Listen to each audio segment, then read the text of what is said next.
Cześć, witajcie. No, następny projekt przed nami. Idzie wiosna radosna, może nie dla każdego, dla gospodarza sielskiego.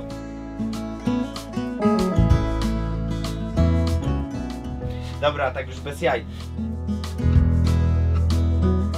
Szykujemy się, jak widzicie, do inkubacji następnej jajek. Dostaliśmy tutaj od pana, którego wam serdecznie polecamy, jajeczka. Bardzo duża wykluwalność, myśmy już go sprawdzili w poprzednim roku 2 razy.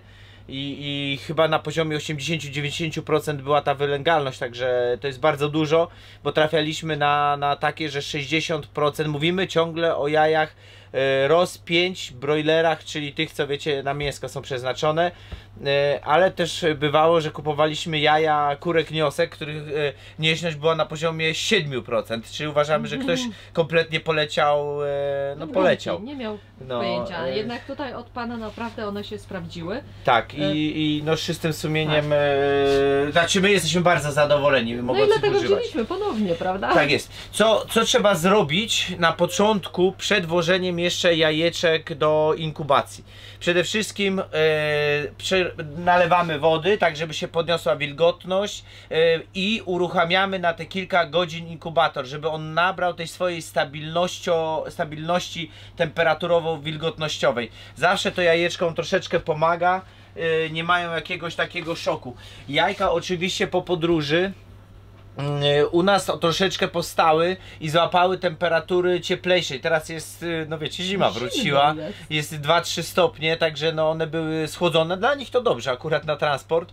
Natomiast nie można jajeczka, które wam przychodzi 2-3 stopniowego, wrzucać od razu do inkubacji, gdzie tu jest 35 stopni, bo tam się, no to są za duże różnice temperatur, więc najpierw dajcie im odtajeć, tak jak ze sprzętem zresztą elektronicznym i dopiero do środka.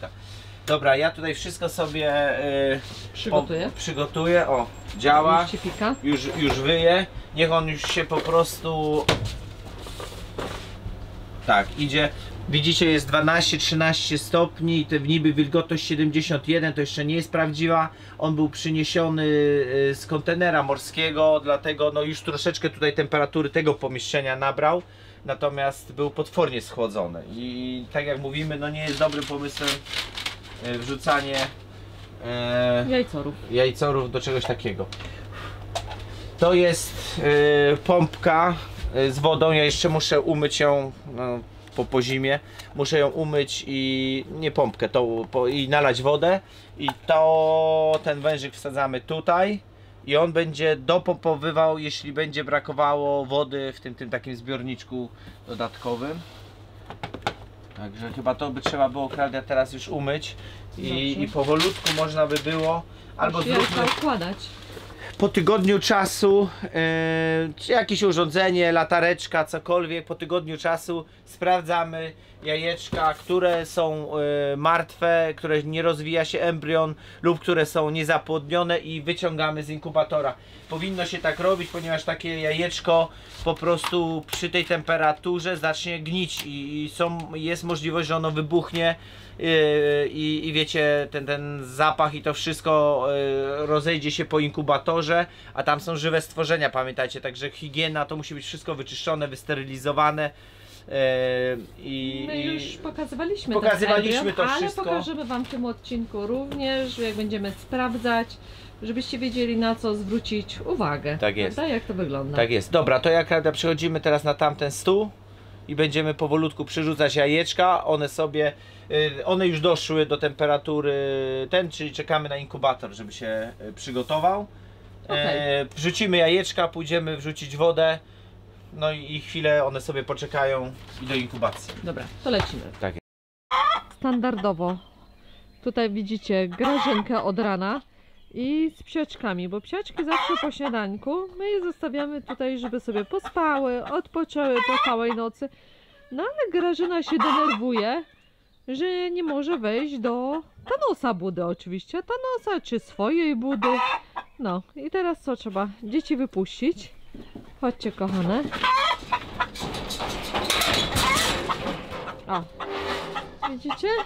Dzieci poszły, a Grażynka daje statycznym krokiem, sunie prosto do Thanosa Budy i będzie co kwoczyć. Nie, no będzie jajo znosić.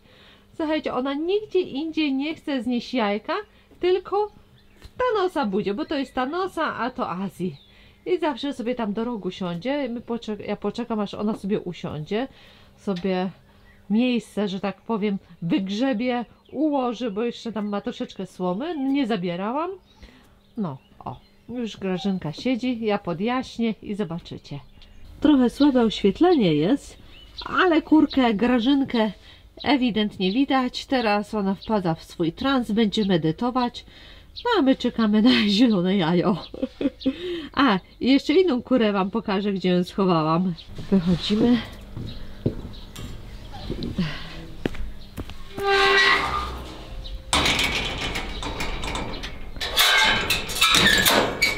A, tak a propos, nie bójcie się, jak Grażyna skończymy swoją poranną sesję medytacji, to ona wyjdzie tymi szczebelkami, więc ona się tutaj zmieści. A najważniejsze, żeby pieski nie miały dostępu. A tutaj, proszę Państwa, wsadziłam następną kurę, ponieważ ona siedziała u nas w koszyku w słomie i w sianie, gdzie już były zniesione 4 jajka, ale przez to, że pieski niestety muszą buszować teraz na wolności, bo Grażyna jest w transie, no to tą zdjęłam, no i mam nadzieję, że ona zniesie tutaj. Oczywiście gdzie? U królików. Zobaczymy. No trochę taka jest niespokojna. Chodzi w to i z powrotem, no bo wiadomo, to nie jest jej miejsce do znoszenia jajka. Ale no, zobaczymy. Jak będzie za głośna, no to będę musiała niestety koleżankę wypuścić. No zobaczymy. Takie jaja nam robią.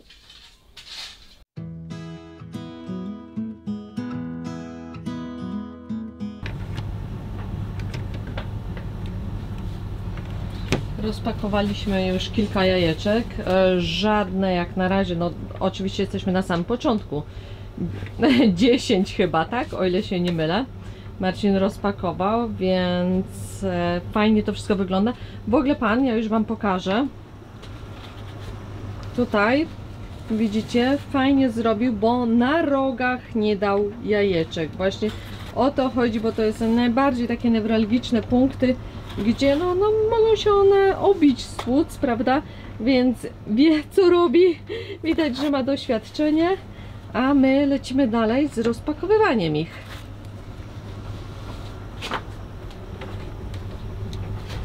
Przygotowujemy sobie tacę. Na takiej tacy możecie, ile tutaj wchodzi? 5 w rzędzie? 2, 4, 6.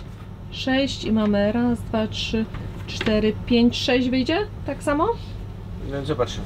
No to zobaczymy, bo jaja są duże. Naprawdę są duże jajeczka. Zresztą sami spójrzcie i ocencie. No takie, tak, są duże, takie duże i średnie. Duże i średnie. No. Naprawdę fajnie to wygląda. I za 2 tygodnie, przepraszam, za 3 tygodnie przychodzą nam nowe jajeczka. I będziemy jakby wtedy te kurczaki już będą miały 0 dni, ale pójdą do przedszkola i my wrzucimy do naszego przedszkola za 6 tygodni te następne kurczaki, co nie? Te, co dopiero przyjdą. Dzięki temu gąski, które się znajdują w przedszkolu, będą miały szansę już się tam upierzyć. Oby pogoda tylko dopisywała, bo były one na już zewnątrz. Były już na zewnątrz, jak było tak po 20 parę stopni, ale widzimy, że no jeszcze potrzebują troszeczkę tych takich no piór, że tak powiem, okrywowych, tak, no, które no po prostu trzymają im temperaturę, no bo jeszcze nie możemy ich tak dać do kurnika razem z kurkami, bo boimy się, żeby przeziębiły, a widzimy, że na przykład wieczorami siedzą pod lampą i no grzeją się w tym swoim pomieszczeniu. Tak, jeszcze idealnie nie jest. Teraz zobaczę, czy ja muszę tak dopychać, bo to jest po 6, to jest 4 rzędy, 5 rzędów, po 6 to jest 30, czyli 30, a my mamy 3 tacki, czyli po 33, no to tutaj też takiego zrobię. Bo teraz zamówiliśmy 100 jajeczek. Ale zawsze tak było. Tak, ale zamawiamy jeszcze za 3 tygodnie, jak te jajeczka się wyklują i pójdą do przedszkola, zamawiamy kolejną setkę. A dlaczego? Bo w zeszłym roku była tylko jedna. Stwierdziliśmy, że chcemy mieć większe zapasy w tym roku, bo no dziwne są czasy, dziwnie to wszystko wygląda, zresztą sami to słyszycie, bardzo niespokojne. To jest jedna rzecz, a druga, no też słyszymy od znajomych, nawet jak przychodzą i nam opowiadają, jaka jest jakość tych produktów w sklepach. Dlatego no, my zresztą wiemy, bo już kosztujemy na większości, tylko i wyłącznie konsumujemy nasze rzeczy, ale no też dlatego Was zachęcamy. Jeśli macie możliwości oczywiście. Jeżeli macie możliwości, tak, do inkubowania. Do inkubowania albo jak nie, no to już kupowania bezpośrednio u rolników. Taką fajną sprawą, pewnie zdajecie sobie sprawę, że rolnik to jest jak wasz magazyn żywności, gospodarz. Warto wykorzystać, jak ktoś ma jakieś znajomości albo jeździ od czasu do czasu. Ja wiem, że to tak wiecie, nam łatwo mówić, bo przecież też mieszkaliśmy kiedyś w mieście, gdzie to trzymać te zamrażarki, gdzie to kupować na zaś, bo wiadomo, że wyjazd przecież jest drogi, no zdajemy sobie sprawę, nikt nie ma tak czasu, żeby się wyrywać, wiecie, co 3 dni po schabowego, zresztą schabowego to już chyba nie dostaniecie u gospodarza, także no ale no właśnie na tym to polega, że jakby ta zmiana świadomości to jest również to, że trzeba przystosować te swoje przyzwyczajenia i doświadczenia i nie wiem, może rower zabrać do piwnicy, może w jakiś sposób taką, wiecie, kupić zamrażarkę, gdzieś to wsadzić. Nawet żeby to niekoniecznie wyglądało pięknie i ładnie i żeby sąsiedzi, którzy wpadną, powiedzieli: a po co ci tak na środku pokoju ta zamrażarka? No no co jesz, tym jesteś, co nie? No może po środku pokoju, niekoniecznie. No już tak ekstremalnie. Tak, tak. Warto, my uważamy, że warto. Zawsze zresztą myśmy byli takimi osobami, to już nawet mieszkając w mieście czy w Anglii, że ponieważ szukaliśmy dobrego jedzenia, wiedzieliśmy, że trzeba pojechać, wiedzieliśmy, że to jest czas, że to jest wydatek na paliwo, to staraliśmy się po prostu kupować więcej i mrozić. Mroziliśmy mleko, mroziliśmy mięso, nie mroziliśmy jajek. Masło mroziliśmy, mrozimy dalej, prawda? Dalej mrozimy, no. Tutaj nie to, że my jesteśmy jakimiś prepersami, tak, ale wiecie, no warto, no szczególnie teraz, jak jest to wszystko takie zawierucha na świecie, no jednak mieć troszeczkę tak minimalne. To jest bezpieczeństwo. To jest bezpieczeństwo, nie jest ubezpieczenie zdrowotne. Bezpieczeństwem jest dostęp do żywności i do wody, tak naprawdę. A jak jest dobra, więc szansa, może szansa maleje na to, że jakieś choróbsko was doścignie. Ominie. A, doścignie, znaczy, tak? no, że maleje szansa, że choróbsko doścignie. Aha, ja ominie, Marcie doścignie. No musicie sami. Coś. Dokładnie. A czemu powiedziałeś, że już schabowego nie uświadczycie u gospodarza? No tam rozmawialiśmy z kilkoma osobami, no i wiemy, że ze świnkami jest bardzo źle. Po pierwsze, nie można kupić świnek. Małego warchlaczka kupić jest bardzo ciężko. Są rejony, na przykład my to musimy po kilkadziesiąt kilometrów pojechać, żeby coś dostać.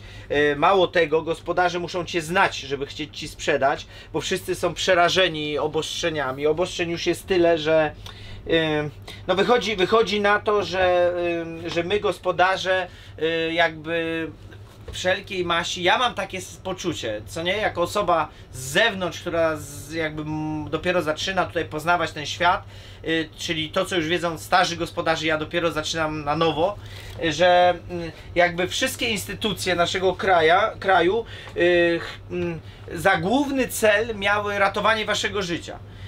Czyli waszego zdrowia, żebyście sraczki nie dostali, żebyśmy my sraczki nie dostali. I tylko, że jest jakoś tak dziwnie zrobione, bo nie za bardzo wiem, dlaczego z góry zakładają, że my wszyscy mamy, wiecie, no jakoś złe intencje. No przecież wy jesteście, czy tam innych gospodarzy, naszymi klientami. No to nikt nie chce wam sprzedać żadnego dziadostwa, no bo wiecie, słowo się rozejdzie i ze słowem bardzo ciężko wygrać negatywnym. Także nie rozumiem, dlaczego jest to tak ekstremalnie postawione pod ścianę. Zobowiązań i obowiązków jest multum. I nie, to jest chore. To jest, ja śmiało mogę powiedzieć, że to chodzi o to, żeby po prostu nie było gospodarzy. Nie było gospodarzy, mało tego, to tacy jak my, to tam to jest pikuś dla nich, ale nie było gospodarzy przede wszystkim takich, którzy mogą kogoś wykarmić. Bo my tam to powiedzmy sami siebie i najbliższą rodzinę. taką ostatnio oglądaliśmy program. Pomijam o właśnie. No i teraz skoro mówimy o tej jakości, no to mamy te sanepidy, mamy badania, musimy robić, mamy weterynarię, coś tam jeszcze, nieważne.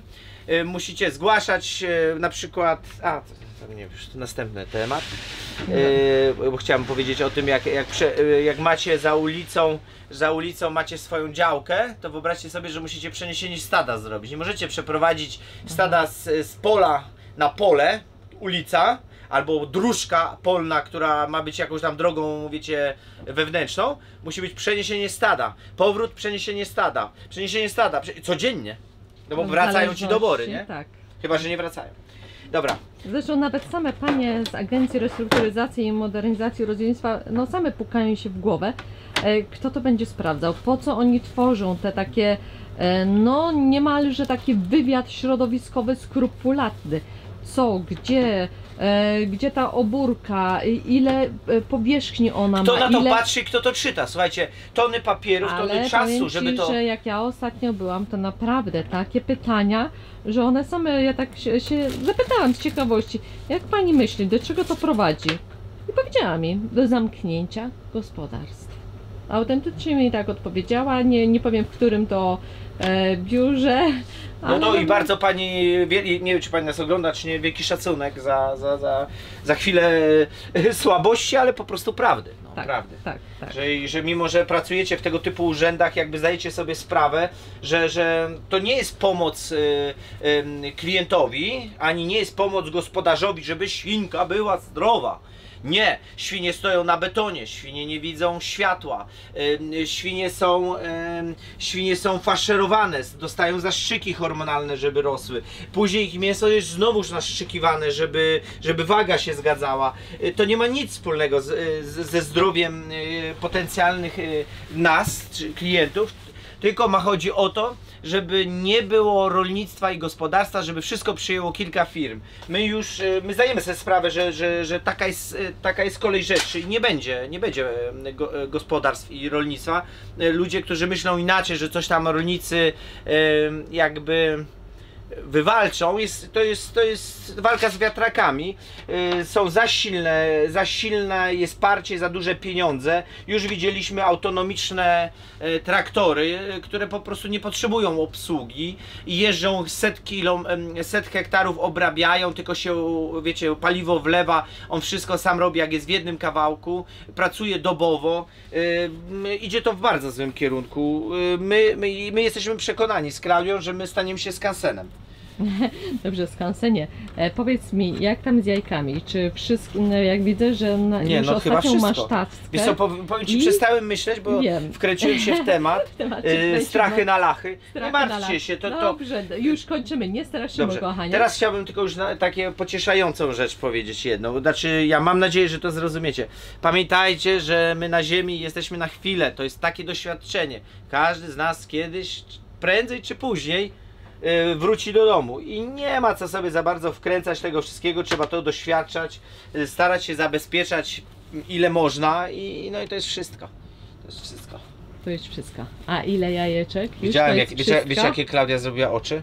Jakie oczy? Duże. Jak stary znowu zaczął te swoje filozoficzne pierdy uskuteczniać. Uważaj, wiesz co, bo jeszcze maluchy się wyklują i powiedzą nie wychodzimy. Nie wychodzimy. No się nie wyklują. Powiedzą, kurde, do tego nie. Jakie on kły ma wielkie. No. Pepla. My chcemy spać, a jemu się buzia nie zamyka. Tak jest. No i widzicie, do naszego inkubatora właśnie wchodzą takie 3 tace. I to jest 100 jajek. Dlaczego 100 jajek? Bo jak mówimy, my nie wiemy, jak będzie w tym roku, oczywiście to jest jak będzie w tym roku z wylęgalnością, no oby była też kciuki i myślę, że będzie taka sama jak w zeszłym roku. Natomiast my dopuszczamy wylęgalność, że może być na poziomie 30% mniejsza.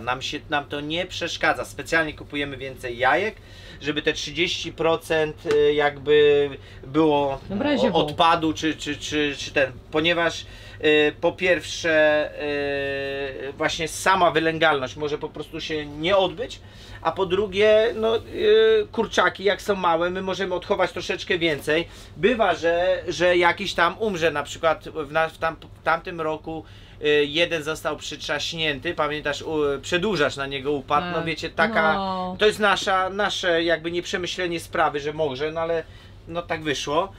Później tam było chyba, że jeden jakiś zdech, także no trzeba... Chyba odwłok wtedy chyba się jakoś... odwłok, tak. Nie wciągnął, prawda? Tak, także wiecie, no po prostu różnie... No jest różnie, dlatego różnie to zawsze bywa. bierzemy trochę więcej. Przy czym do klatek nie więcej niż 70 chyba czy 75, bo później zaczynają się problemy zdrowotne z kurami, nikt nie wie dlaczego. Ale poczekaj kochanie, 75 do klatki na wymiarze takim jak my mamy według Joela Salatina, prawda? Tak. Joela Salatina, więc dlatego no jeżeli macie większe klatki możecie więcej dać, ale nie polecamy. Tak. Żeby jakiś tam, no wiecie, patogenów nie zaczęło się tam tworzyć. No może być ich za dużo. I Joel Salatin mówił, że on nie wie dlaczego, powiem wam, że to jest taka czary-mary teraz historia, on mówi sam nie wie dlaczego, mówi jeden więcej i zaczynają się problemy zdrowotne i zaczynają padać, aż dojdzie do tej liczby, powiedzmy, ja nie wiem czy to jest 75, musiałbym jeszcze sprawdzić. Wydaje mi się, że 75. Chyba 75, dojdzie do 75 i wszystko staje, ale jest jeden więcej i na pewno zdechnie. No tak powiedział. Coś... Ale słuchajcie, no facet ma doświadczenie, on to naprawdę wszyscy od niego się uczymy. Tak, wszyscy. Dobra, ja biorę tą bluzę, idziemy po wodę, umyć ten. Dobrze. I później dopiero jak tam, bo wiesz, wilgotność spadła już do 26 stopni, czyli podejrzewam taka jak tu jest. Same nagrzanie już jak widzicie jest całkiem porządne. Ile tam już jest? 37,5, ale wilgotności nie ma. Aha, także no to jeszcze musimy poczekać. Dobra, my lecimy teraz po wodę.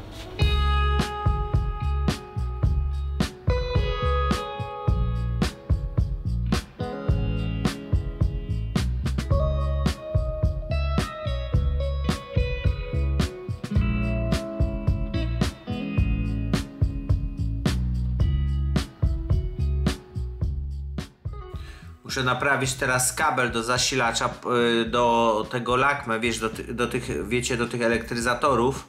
One bardzo drogie są te zasilacze, nie wiem dlaczego, chyba po prostu jakaś ta moc jest taka rzadziej spotykana i mało się ich produkuje, bo absolutnie nie są warte, wiecie, to nie jest nic specjalnego może w ten sposób, tylko po prostu może są niedostępne normalnie, bo nikt tego nie kupuje i trzeba zawsze brać oryginał. A gdzieś tam ja sobie z Chin ściągam, też są drogie, ale 4 razy tańsze niż oryginały. To już chyba tępe są te. Stąpiłem. Dobra, i muszę tutaj obciąłem i za chwilę będę odlutowywał i przelutowywał te kable, bo po prostu popatrzcie, zostały, nie wiem czy to widać, szczępy. To zżarły kozy. Nie myszy, tylko kozy. Kozy po prostu są niewiarygodne, naprawdę. Tak jak szczeniaki. Wszystko co widzą to do ust wrzucają. Dobra, ja najpierw ten kabel zabezpieczę. Po tych pogryzieniach.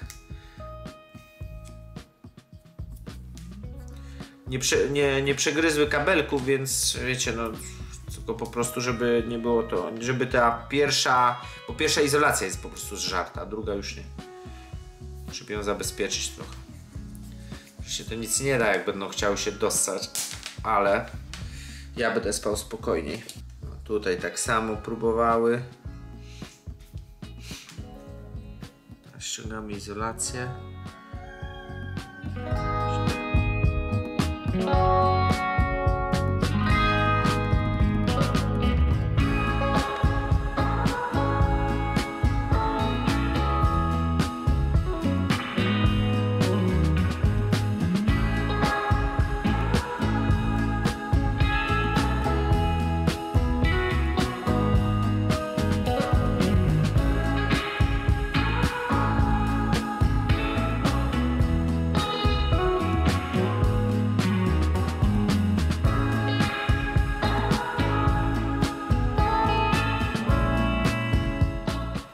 No i zrobione jest, zobaczymy czy to będzie działać. Nie lubię takich zabaw, nie lubię takich rzeczy. Za bardzo precyzyjne, wiecie, mi palce cierpną. Ja muszę mu odtrzymać i też mi cierpnie, ale przynajmniej wiem co się robi.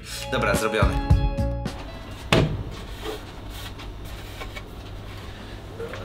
No to... Ty wyglądasz jak kogut dzisiaj, takie masz kukuryku na głowie. Dajcie spokój, kurde. Powiem wam, że już się dzisiaj zdrzemnąłem po południu, nie dałem rady po prostu. Całe mi się oczy zamykały.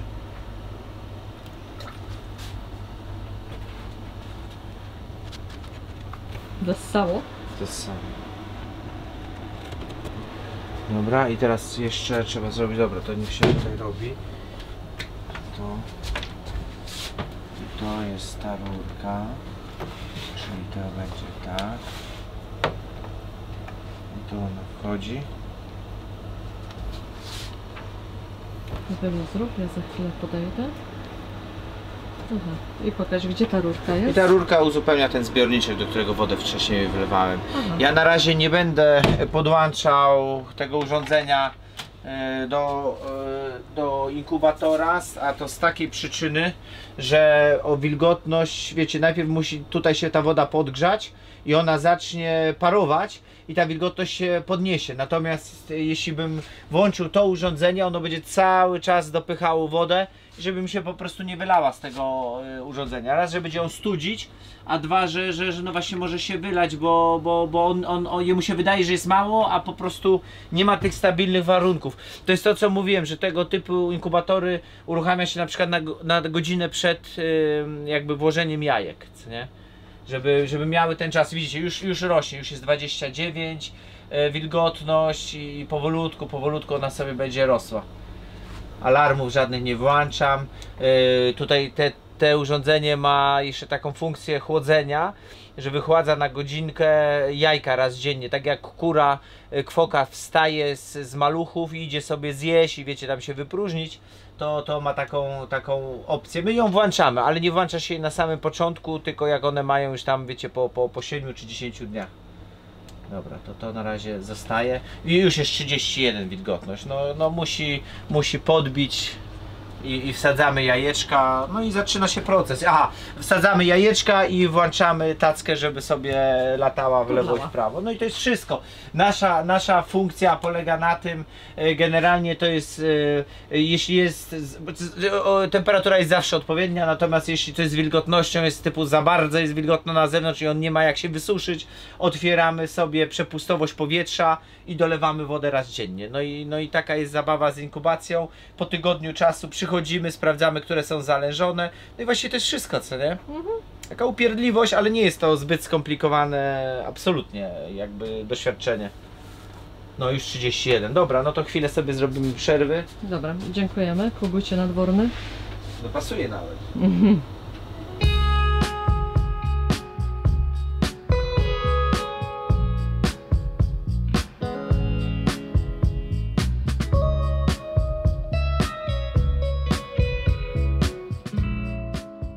Kogucik by zapomniał powiedzieć. 5% macie rabatu, jak podacie hasło przyziemni, na jajeczka i 5% macie rabatu na wysyłkę. Także zawsze coś do przodu, dzwońcie, podamy gdzieś tam, będzie w opisie numer do tego pana. No i w filmiku też się tego. Będzie, tak jest, numer czy e-mail chyba, adres e-mailowy. No słuchajcie, no to zawsze grosz do Pomagajmy sobie, bo no mówię, w poprzednim roku bardzo nam się podobało, mamy nadzieję, że w tym roku będzie to samo. Także uczciwy hodowca jaj. Tak. Czemu nie wspomagać się nawzajem? A my jak zwykle polecamy uczciwie i sprawdzone zawsze źródła, jak już wiemy, że działają. Tak jest. Do zobaczenia.